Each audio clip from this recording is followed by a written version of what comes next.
Did you know that only around 10% Indians own a second home? Well, this has not stopped the developers from innovating in this segment.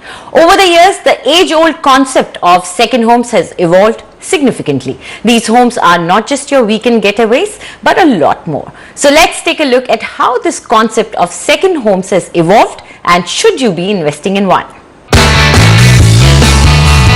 When one is tired of the regular hustle-bustle of the city, a home away from home called the second home can come to your rescue.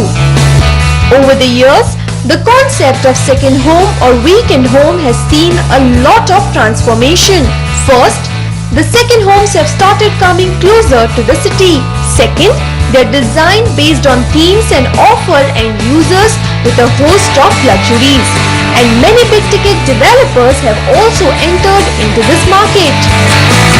Branded developers like us entered the market from 2007 onwards. We've been seeing immense growth in this weekend home segment, where we've created communities, themed communities, which are either revolving around farming or revolving around entertainment like music or adventure. We have ensured that a consumer has a lot to do. So we have a 9-hole golf course, we have a spa which is run by Evason, we have a 50,000 square feet clubhouse, there are multiple swimming pools, there is a high-end gourmet restaurant, there's a riverside promenade, there is avenues where one can do a lot of fishing. So a consumer usually has a lot of avenues to see a lot of things as well as to do a lot of things.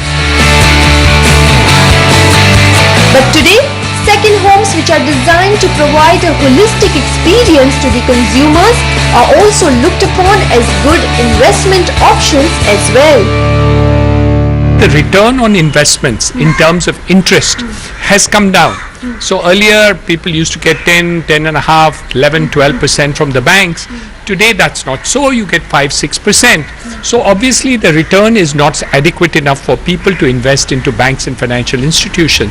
So many of them prefer to invest back into properties. Hence the second home looks not only interesting in terms of using the space or renting it out, but also as an alternative investment. If you compare the second home market, say India's second home market with US at least 25% of the people have a second home, and India I think it is around 10% of the segment that we are talking about has a second home. So there is a huge opportunity. Right now around 1.3 to 1.4 million units are sold in the second home category. I think over the next 3 to 4 years this number can easily double. So there is a huge growth potential in the second home category. These days second homes are also becoming more affordable. They are available at rupees 10 lakhs as well. But before investing in a second home, make sure that you do your due diligence. In Mumbai, with camera person Rakesh Solanki, Ashwini Priyorkar, NDTV. It's time for a short break now. When we come back, we get you value for money homes in great